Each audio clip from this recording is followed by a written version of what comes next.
एक बार इस चार्ट को ध्यान से देखो, ये ट्रेड 2 दिन में 15% का रिटर्न दे के गया है। अब अगर आप प्राइस बिहेवियर देखेंगे तो यहाँ पर ये स्टॉक काफ़ी दिनों से एक रेंज में ट्रेड कर रहा है। सेलर्स इसको बार बार नीचे ले जाने की कोशिश करते हैं पर बायर्स पूरी सेलिंग को एब्जॉर्ब कर रहे हैं। इस तरह का प्राइस बिहेवियर अक्सर इंडिकेट करता है कि हो सकता है स्टॉक में एक्यूमुलेशन हो रहा हो, लेकिन सिर्फ ऑब्जर्वेशन के बेसिस पे ट्रेड प्लान नहीं करते।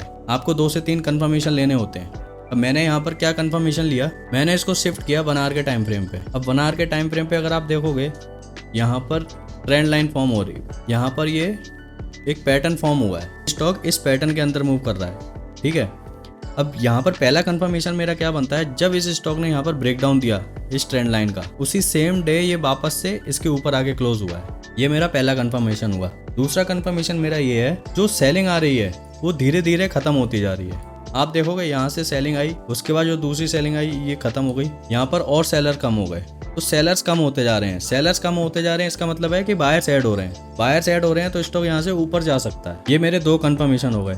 तीसरा कंफर्मेशन मेरा ये था कि आप देखोगे यहाँ पर जब भी ये एक रेंज में कंसोलिडेट कर रहा है, उस टाइम पे वॉल्यूम बिल्कुल ड्राई है, मतलब सेलिंग वॉल्यूम नहीं है बिल्कुल भी।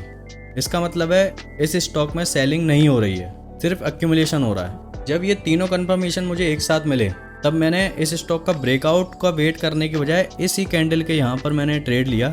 मेरा प्राइस होगा एंट्री प्राइस 2455 के आसपास। उसके बाद इस स्टॉक ने लगभग 15% का मूव दिया। अब यहाँ एक इम्पोर्टेंट चीज़ समझो, सिर्फ चार्ट पैटर्न ड्रॉ करके आप ट्रेड नहीं ले सकते, आपको 2 से 3 कंफर्मेशन लेना पड़ता है। और दूसरी चीज़ ये कि आपको उस पैटर्न के पीछे की साइकोलॉजी समझनी पड़ती है कि उसके पीछे चल क्या रहा है। ट्रेडिंग में पैसा ब्रेकआउट के पीछे भागने से नहीं बनेगा। आप ये नहीं कि ब्रेकआउट हो रहा है तो एंट्री ले लो, बल्कि ब्रेकआउट से पहले जो प्रिपरेशन हो रही है उसको समझने से बनेगा।